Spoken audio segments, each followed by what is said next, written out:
सुनो सिद्धार्थ कथा।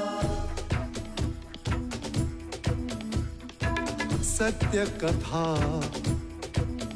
पुरुषार्थ कथा, सुनो सुनो सिद्धार्थ कथा।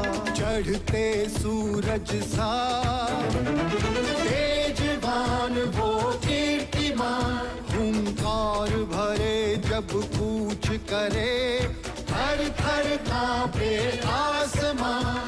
वो राजपुत्र वो शूरवीर, पर्वत को भेद दे उसके तीर, शांति का स्रोत करुणा की धार, निर्झर झरे मन से अपार। वो राजपुत्र वो शूरवीर, पर्वत को भेद दे उसके तीर, है शाक्य वंश का वो तारा, जगमग है जिससे जग सारा। सत्य कथा, पुरुषार्थ कथा, सुनो सुनो सिद्धार्थ कथा। महाराज, ये आदेश। पढ़ो सेनापति। कौशल नरेश महाराज प्रसन्नजीत का यह विजयी अश्व जिस जिस राज्य में यात्रा करेगा, उस राज्य को कौशल का आधिपत्य स्वीकारना होगा। अश्व को रोकने का अर्थ कौशल की सेना से युद्ध करना होगा, अत्व मिटाना होगा।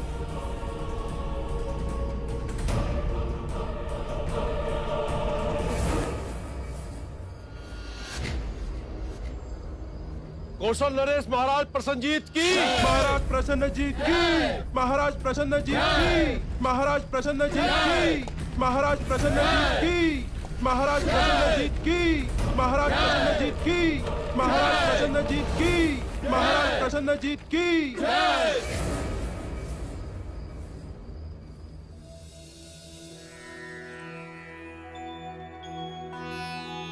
गुरुदेव, विवाह का जो सबसे सर्वश्रेष्ठ मुहूर्त हो वो ही निकालिएगा। हाँ गुरुदेव, सिद्धार्थ और यशोधरा के विवाह की बात है। गुरुदेव, जो भी सबसे पहला मुहूर्त हो वही निकालिएगा। हमारी यशोधरा इस विवाह को लेकर बहुत उतावली है। देखिए ना, इस समय भी वो यहाँ नहीं है, सिद्धार्थ के साथ।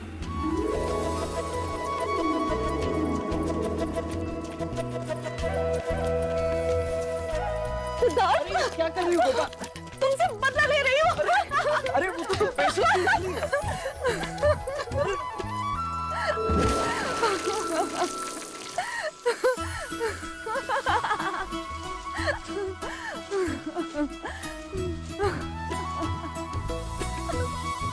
विवाह का शुभ मुहूर्त आज से 7 दिन बाद पूर्णिमा को ही है। बधाई हो, बधाई हो। बधाई हो महाराज। बधाई हो, बधाई हो दीदी, बधाई हो, बधाई हो। बधाई बधाई हो महाराज। बधाई हो, बधाई हो। अनुज, आज कपिल वस्तु नगर में मिठाइयां बांटो, बजाओ गगन ढोल, घोषणा करो कि कल से 7 दिनों तक सारा कपिल वस्तु और देवदा विवाह के बाराती होंगे। अवश्य।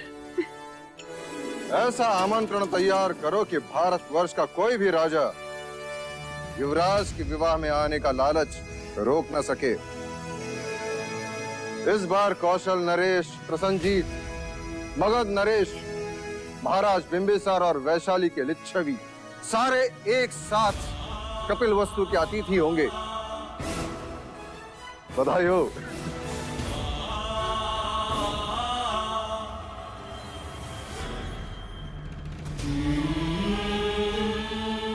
आप प्रसंग अनुसार कार्यसूची बना लें। मैं कुछ ही क्षणों में उपस्थित होता हूं।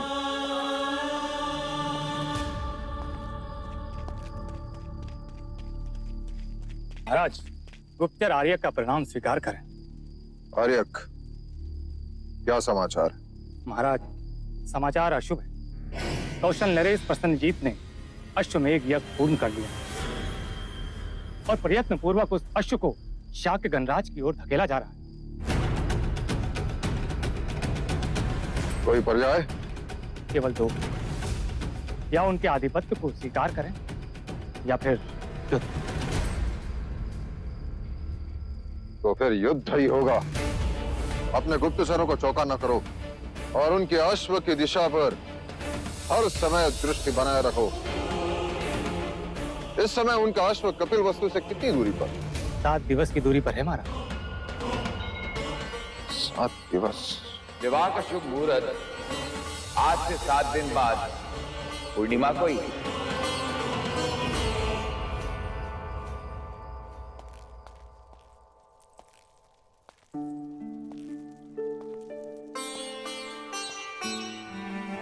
कुछ ही देर में उपस्थित होता हूँ कहकर आप अचानक कहाँ चले गए भैया?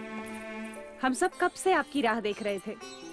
हमने तो सिद्धार्थ के विवाह की सारी तैयारियां भी कर ली हैं। हाँ भाई महाराज, इतनी तैयारियां हो चुकी है कि यदि वो दोनों यहाँ होते तो कदाचित हम उनका विवाह ही करा देते। भैया, ये है विधि का क्रम, देखिए। भाई महाराज, कुलगुरु ने इस शुभ अवसर पर एक मंदिर बनाने का भी सुझाव दिया है। और ये आमंत्रण पत्रिका भी तैयार हो गई है, ये देखिए।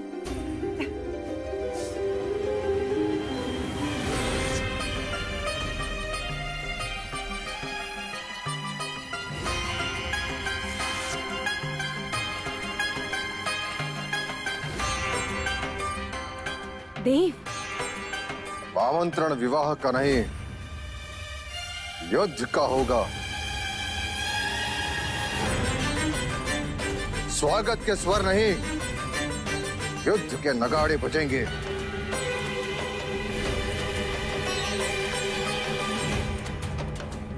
महाराज, ये आप क्या कह रहे हैं? कौशल नरेश प्रसन्नजीत ने अश्वमेघ यज्ञ किया है और वह अश्व शाक्य गणराज्य की ओर आ रहा है। राजा दंडपानी, हमें विवाह स्थगित करना होगा।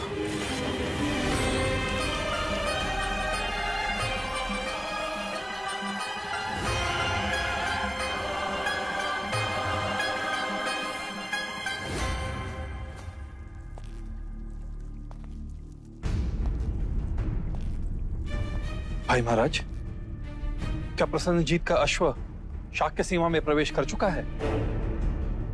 नहीं अनुज, अर्थात हमारे पास समय है।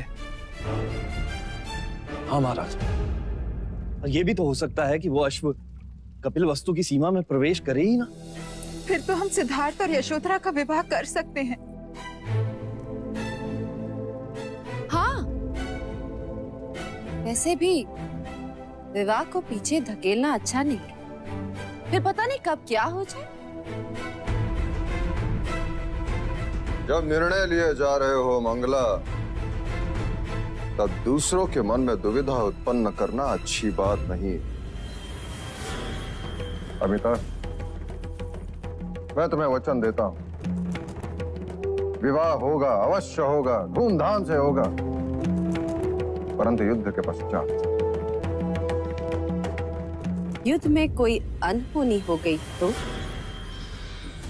फिर से स्वयंवर तो नहीं होगा ना? और फिर यशोधरा का हाथ कौन थामेगा? मंगला दीदी, यदि आप शुभ नहीं बोल सकती तो अशुभ भी ना बोले। लो, अब अपने ही अपनों की चिंता नहीं करेंगे तो कौन करेगा? यदि आपको मेरी बात इतनी बुरी लगी तो अब से मंगला कुछ नहीं बोलेगी, बस चुप रहेगी। वैसे चाहती तो मैं भी यही हूँ कि ये विवाह रुक जाए। अपनों से कहकर हम विवाह को स्थगित कर सकते हैं, शत्रु से युद्ध नहीं। आप विचलित ना हो भाई महाराज, हम सब आपके निर्णय के साथ। हाँ महाराज, यशोधरा अब आपकी हुई, हमें कोई आपत्ति नहीं है, आप चाहे जब विवाह करें। तो ये निश्चित रहा, विवाह होगा परंतु युद्ध के पश्चात। अनुज, महामंत्री से कहकर कल शाक्य राजाओं की बैठक बुलाओ। अवश्य भाई महाराज।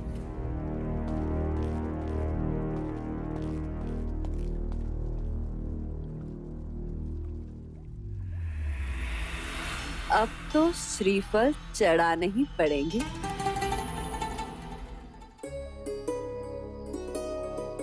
सिद्धार्थ, तुम मुझे सदा बेसुध ही रहने देते। क्यों? तुम्हारा ध्यान मेरे पास तो रहता।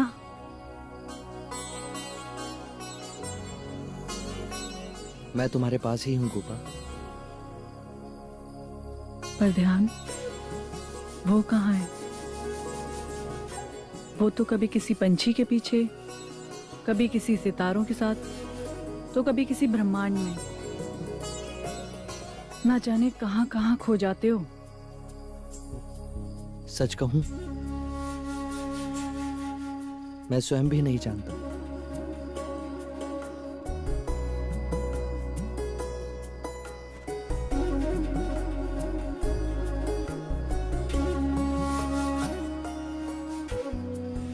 ये क्या कर रही हो? स्वयं को तुमसे बांध रही हूँ। क्यों? कहीं मेरी आंख लग गई और तुम चले गए तो? लो, अब गांठ बांध ली है। अब तुम 7 जन्मों तक मेरे साथ ही रहोगी।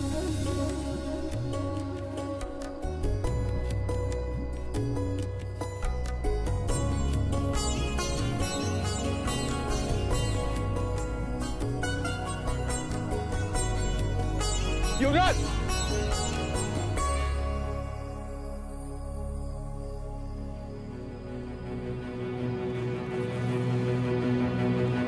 युवराज! चन्ना, युवराज, एक अशुभ बात हो गई। क्या हुआ? आपका विवाह कुछ दिनों के लिए स्थगित कर दिया गया है।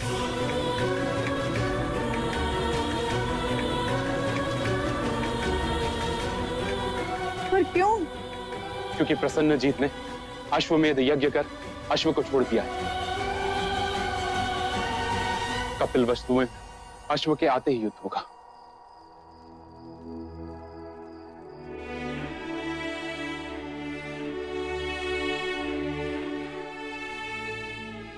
गोपा, सब कुछ ठीक हो रहा? कुछ मत कहो सिद्धार्थ। मैंने तो तुम्हें 7 जन्मों के लिए बांध लिया है।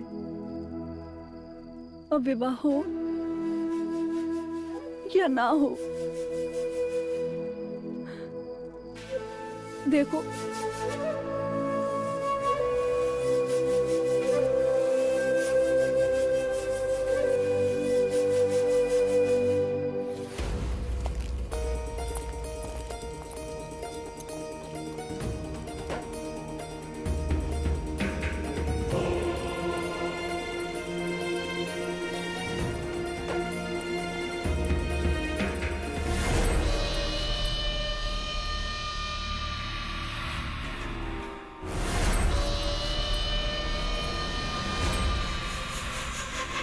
मेरा रास्ता छोड़ो।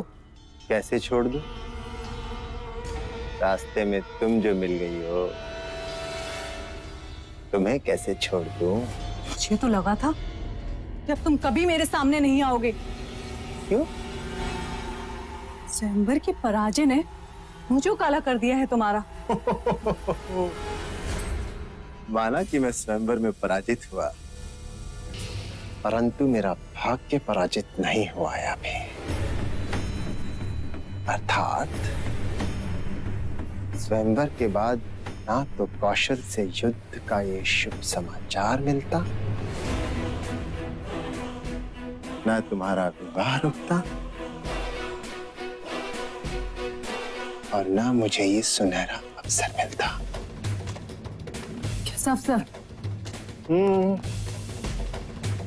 युद्ध में शत्रु पे उठी हुई तलवार के बीच कोई अपना भी तो हो सकता है।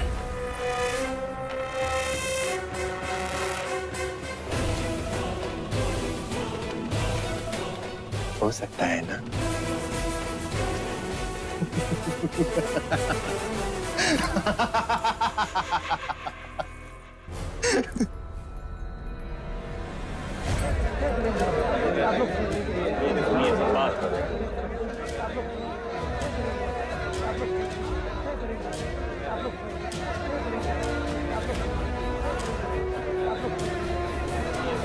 शांत हो जाइए, शांत हो जाइए।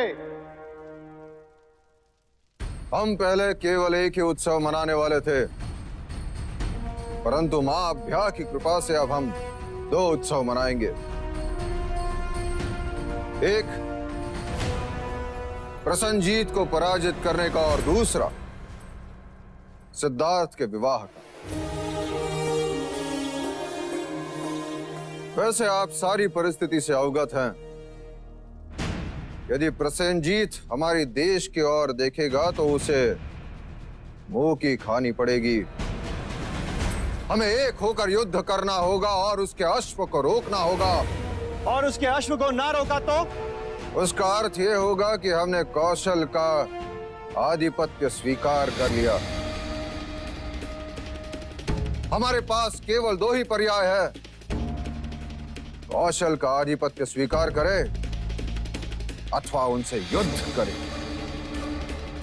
महाराज, कौशल हमसे अधिक शक्तिशाली है, उसके पास हमसे अधिक शस्त्र है, अधिक सैन्य है और अधिक अश्वबल भी महाराज। परंतु हमारे जैसा साहस नहीं। हमारा एक एक शाक्य योद्धा उनके 10-10 योद्धाओं पर भारी है। मेरा प्रस्ताव है कि हम सबको शांत होकर इस पर विचार करना चाहिए। महाराज, यदि हम प्रसन्नजीत की मित्रता स्वीकार लें तो मित्रता या पराधीनता? नहीं चलेगा ये। शांत हो जाइए, शांत हो जाइए।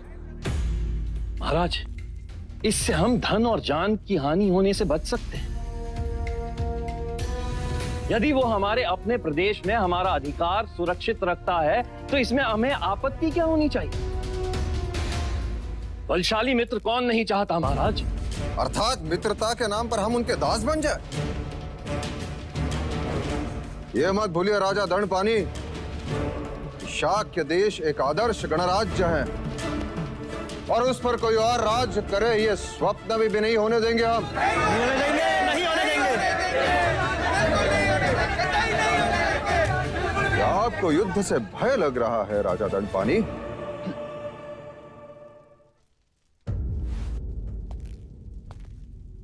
एक सुझाव है महाराज। क्या हम प्रसन्नजीत के सामने शांति का प्रस्ताव नहीं रख सकते?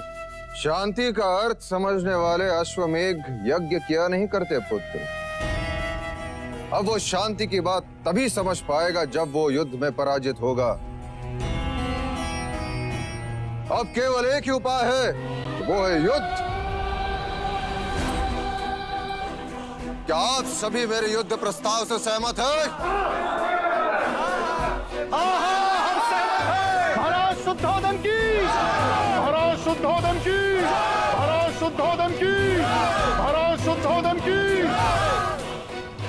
अब हमें युद्ध के लिए तैयार होना होगा। सारे शाक्य राजा अपनी अपनी सेना लेकर शीघ्र से शीघ्र कौशल सीमा की ओर प्रस्थान करेगा। हमारी सारी शक्ति कौशल सीमा पर इकट्ठा होगी। प्रसन्नजीत के अश्व को हम शाक्य देश में घुसने नहीं देंगे। नहीं घुसने देंगे,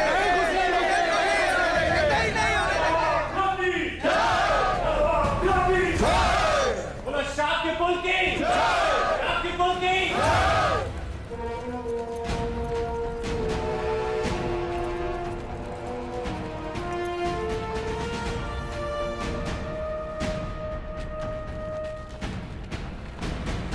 महाराज प्रसन्नजीत की जय हो।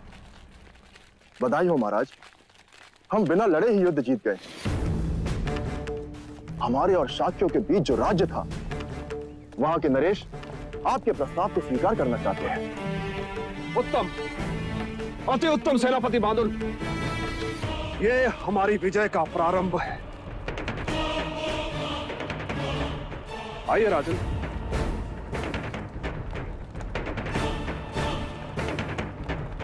तो क्या आपको कौशल का आधिपत्य स्वीकार है? जी महाराज।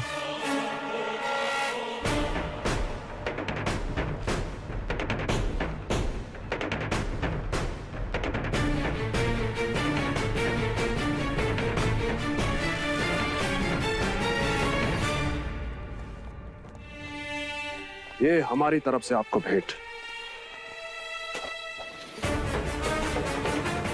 इसे कौशल के राजकोष में जमा करो और आप जा सकते हैं। हमने आपको अभय दान दिया। जी महाराज।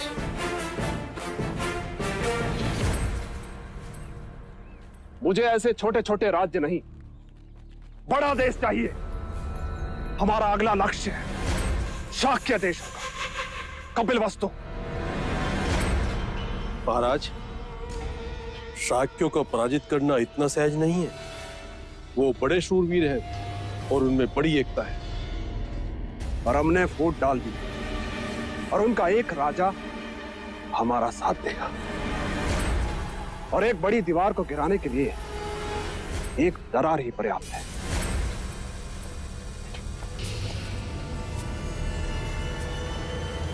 गुप्तचर, हमारा ये संदेश उस राजा तक पहुंचा दो। वो अपनी सेना को जो दोधन की सहायता के लिए नहीं भेजेगा। और हाँ, उनसे कहना कि कौशल का साथ देने पर हम उनसे अच्छी तरह से मित्रता निभाएंगे। जी महाराज।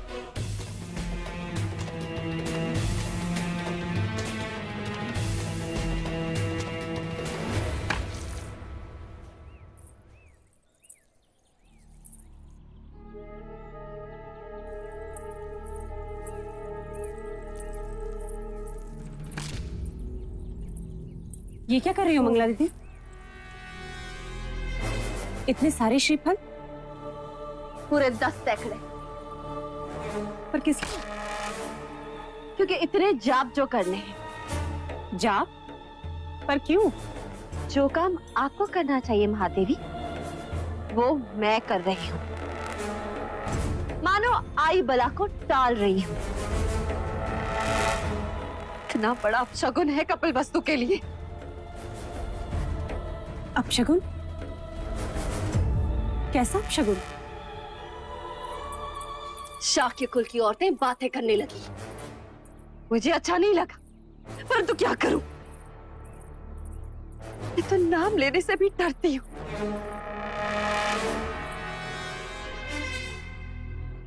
बड़े ही अमंगल चढ़ने वाली है।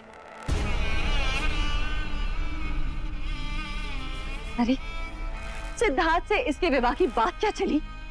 देखो, युद्ध छिड़ गया। मानो दुर्भाग्य अपने साथ लेकर आई हो। लो, दूसरा अपशगुन। पूजा का दीपक ही गिरा दिया।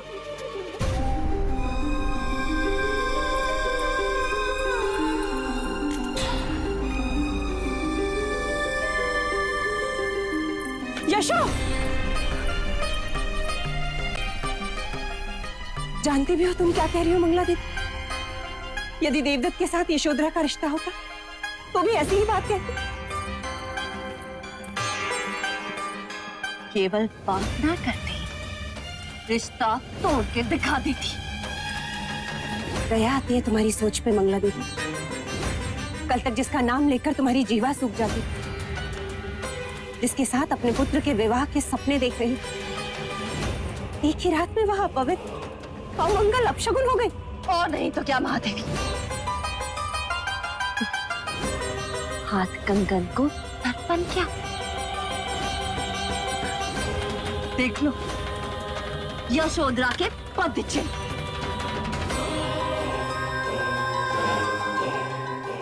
कहते हैं बहुएं कुमकुम वाले पद लेकर चौखट पर आती है।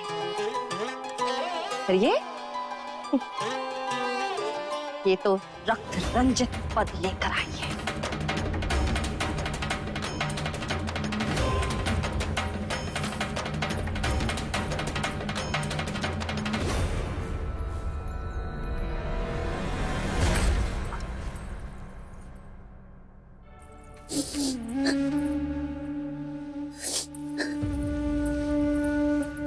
यशु,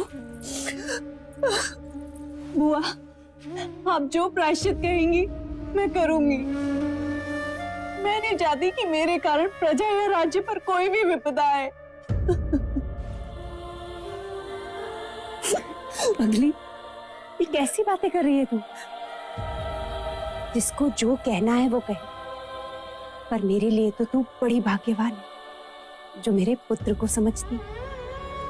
और तो देखना, एक दिन यही मंगला दीदी पछताएंगी अपने विचारों पर, जब उन्हें ये पता चलेगा कि हम युद्ध जीते। तो और देखना, इसी चौखट पर वो तेरी आरती उतारेंगी तो मैं उनसे कहूंगी, है मेरी बहू से बड़ा कोई शगुन? बुआ,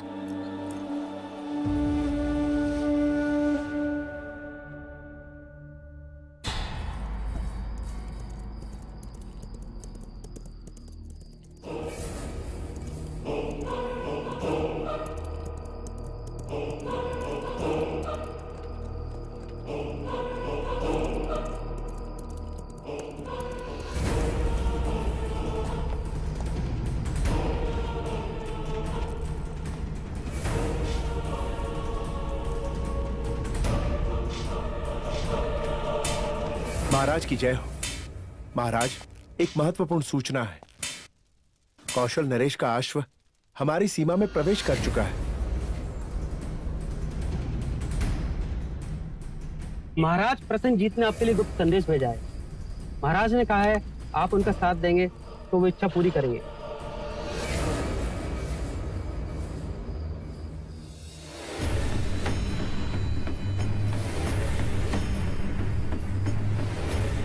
हमें प्रसन्नता हुई।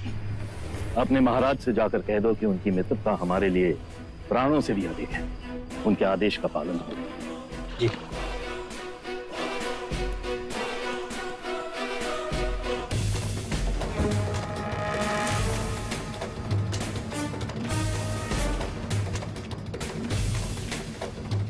महाराज, इस समय इस पहाड़ की इस ढलान पर प्रसन्नजीत ने अपना पड़ाव डाल रखा है। इसका अर्थ यह है कि उन्होंने हमारे सीमा में प्रवेश नहीं किया। पर महाराज, उसका अश्व हमारी सीमा के अंदर है और वो प्रतीक्षा कर रहा है कि किस समय हम उसके अश्व को पकड़ते हैं।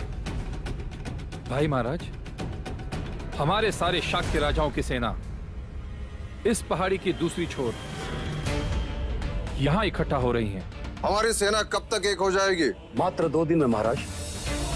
और प्रसन्नजीत से हम किस स्थान पर युद्ध करेंगे? हम उसे इस जगह पे चुनौती देंगे। उसका अश्व हम यहाँ पकड़कर बांधेंगे। महाराज, आपको यहाँ नहीं, इस छोटे मैदान के पास सामना करना चाहिए। क्यों?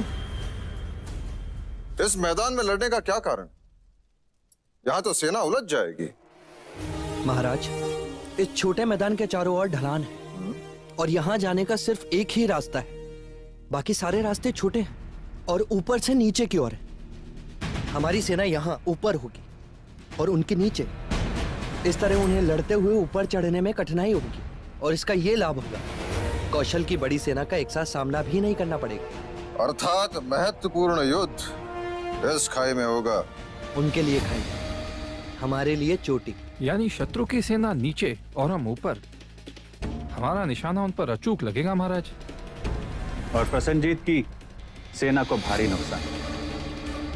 इतनी बड़ी सेना से लड़ने के लिए ये बड़ी अच्छी रणनीति है भाई महाराज।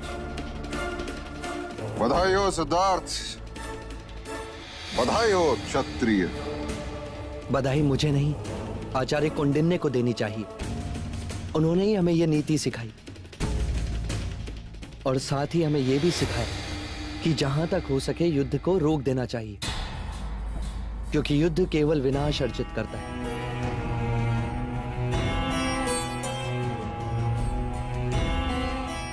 क्या महाराज, हम इस युद्ध को रोक नहीं सकते? सेनापति। जी महाराज। सेना को आदेश दो, कल प्रातः काल हम कूच करेंगे। जी। पिताजी, मेरी बात तो सुनिए पिताजी।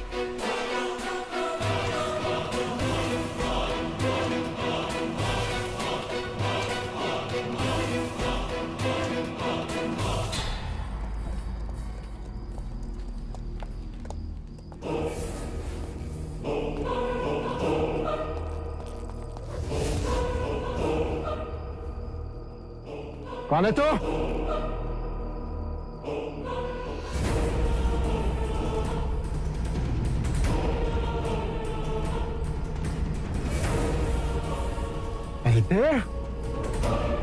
क्या कर रहा तू यहाँ पे? जी मैं युवराज सिद्धार्थ के लिए एक महत्वपूर्ण संदेश लेकर आया था कुमार देवदत्त। मेरा विश्वास कीजिए, मैं कपिल वस्तु और युवराज का शुभचिंतक हूं।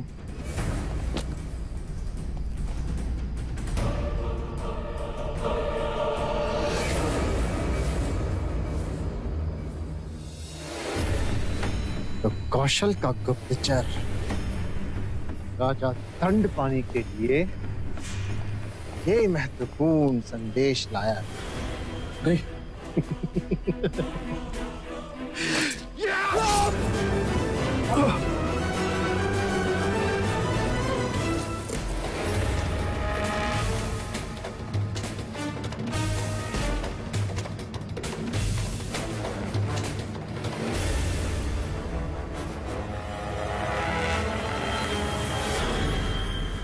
तो आप हैं कपिला वस्तु के शत्रु प्रसन्नजीत के मित्र।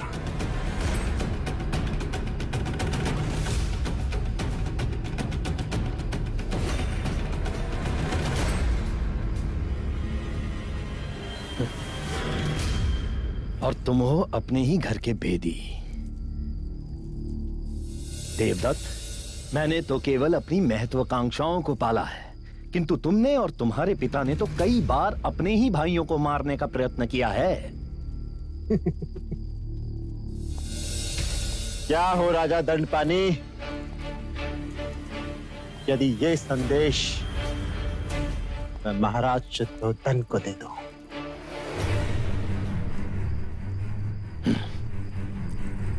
चाहकर भी तुम कभी ऐसा नहीं कर सकते देवदत्त। नहीं कर सकते? क्यों? क्योंकि हमारा शत्रु एक ही है, राजा शुद्धोधन, जो अब आपके समधी हो गए। हाँ देवदत्त, मैं तो तुम्हें ही अपना जमाई बनाना चाहता था, परंतु देखो ना, तुम स्वयंवर जो हार गए।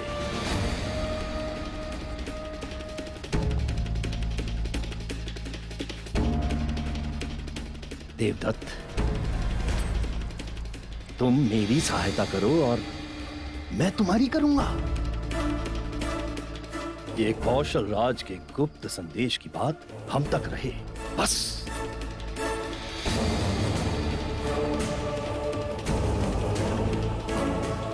देवदत्त, युद्ध हारने की तैयारी करो। और समझा नहीं? मैं समझाता हूं। कौशल नरेश के जीतते ही शाक्यों के सिंहासन पर मैं बैठूंगा और फिर यशोधरा तुम्हारी होगी।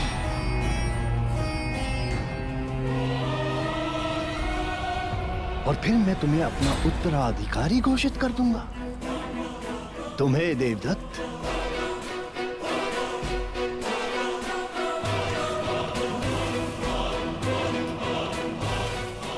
संदेश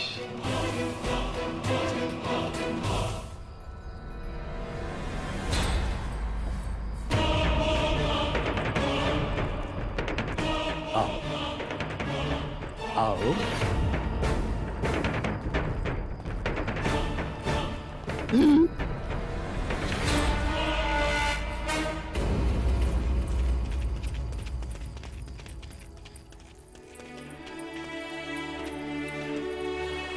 बलदेव, बलदेव, क्या हुआ बलदेव? कुछ कहो बलदेव, किसने घायल किया तुम्हें? क्या हुआ बलदेव? क्या हुआ चन्ना? मैंने न रास्ते में घायल पड़ा हुआ देखा तो उठाकर यहाँ ले आया। बलदेव, क्या हुआ बलदेव? कहो। हाँ हाँ बोलो। दंड दंड दंड? किसने दिया तुम्हें दंड? कहो बलदेव, कहो। हाँ हाँ कहो बलदेव, कहो। हाँ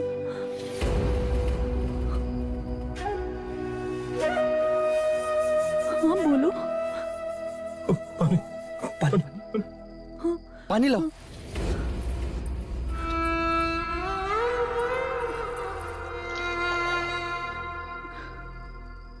पानी पियो बलदेव, पानी पियो, पानी पियो बलदेव। हाँ, पानी पियो, पानी पियो बलदेव, पानी पियो बलदेव, बलदेव, पानी पियो बलदेव। क्या हुआ इसे? क्या हुआ इसे चन्ना? ये बोल क्यों नहीं रहा? बलदेव, बलदेव, बलदेव, बलदेव,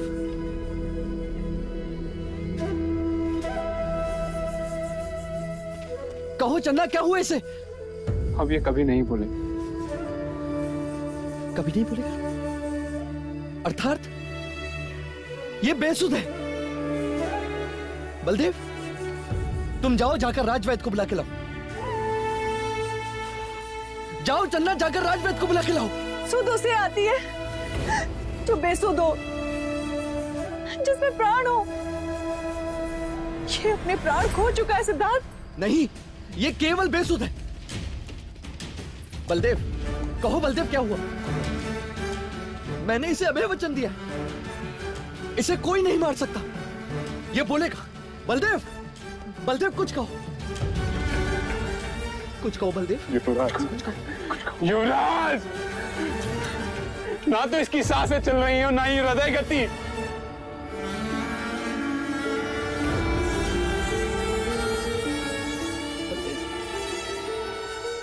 बलदेव, आंखें खोलो बलदेव, आंखें खोलो। बलदेव, बलदेव, मृत्यु अटल है युवराज। नहीं, तुमने ना देखा हो, तुमने अपने आचार्यों से पुराणों की कथाओं में मृत्यु की बातें सुनी होंगी।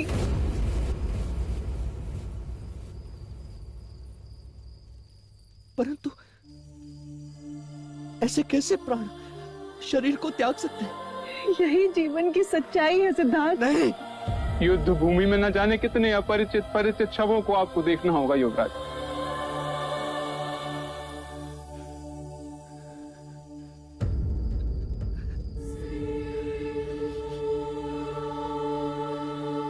नहीं लड़ूंगा मैं युद्ध, नहीं लड़ूंगा मैं युद्ध। राज्य की रक्षा के लिए आपको युद्ध करना हो। मुझे राज्य की रक्षा के लिए मत समझाओ। मैं किसी मनुष्य को मार नहीं सकता। ऐसे कैसे बिना मनुष्य सम्मति के प्राण शरीर को छोड़ सकते हैं? नहीं लड़ूंगा मैं, नहीं लड़ूंगा। कपिल वस्तु की आशाएं हैं आपसे, आपको युद्ध लड़ना होगा। मैं युद्ध नहीं लड़ूंगा, नहीं करूंगा युद्ध, चाहे कुछ भी हो जाए। नहीं लड़ूंगा युद्ध। तुम्हें जाना होगा। नहीं जाऊंगा मैं किसी की हत्या नहीं कर सकता। युद्ध का अर्थ केवल शत्रुओं को मारना नहीं होता, अपनों को बचाना भी युद्ध का एक हिस्सा है। तो मैं युद्ध नहीं लड़ूंगा, मैं युद्ध होने भी नहीं दूंगा। मैं युद्ध को रोकूंगा, रोकूंगा मैं युद्ध को। युवराज, तुम सब मुझे अकेला छोड़ दो, अकेला छोड़ दो मुझे, अकेला छोड़ दो। युवराज, कहां जा रहे हैं आप? युवराज, जाने दो चन्ना उसे। इन्हें रोकिए। इस समय उनके किसी भी प्रश्न का उत्तर नहीं दे सकते हम, ना ही उन्हें समझा सकते हैं और ना ही वो समझ पाएंगे। केवल एक ही उपाय है, उन्हें एकांत में छोड़ दो।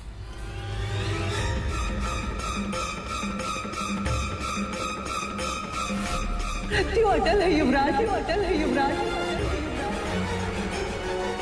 यही जीवन की सच्चाई है सिद्धार्थ, सच्चाई है सिद्धार्थ। युद्ध भूमि में न जाने कितने अपरिचित परिचित शवों को आपको देखना होगा युवराज।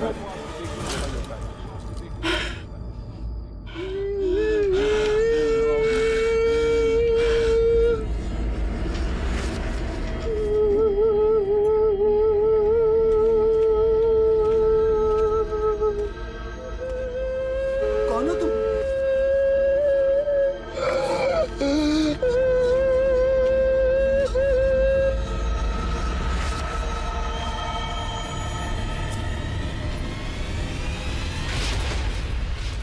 कौन हो तुम?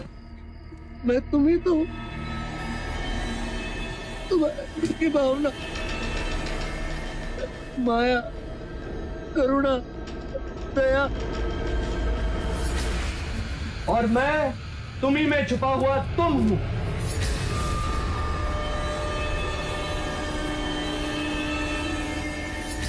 कौन हो तुम दोनों?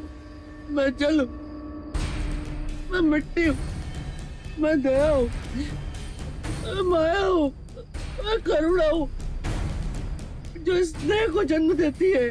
और मैं अग्नि हूं, वायु भी। मैं क्रोध हूं, ईर्ष्या भी।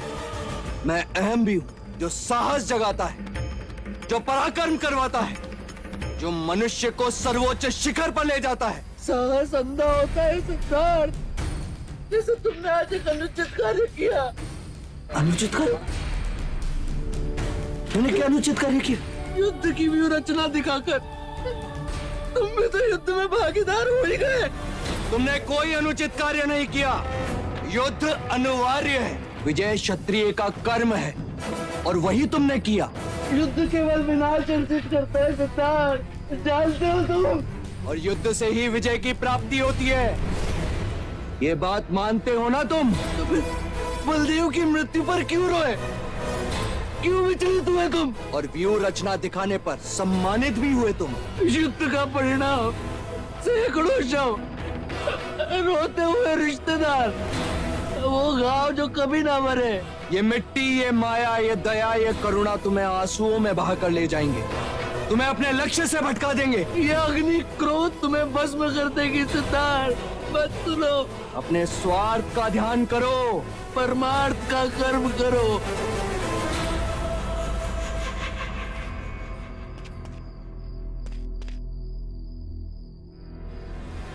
सत्य कथा, पुरुषार्थ कथा, सुनो सुनो सिद्धार्थ कथा।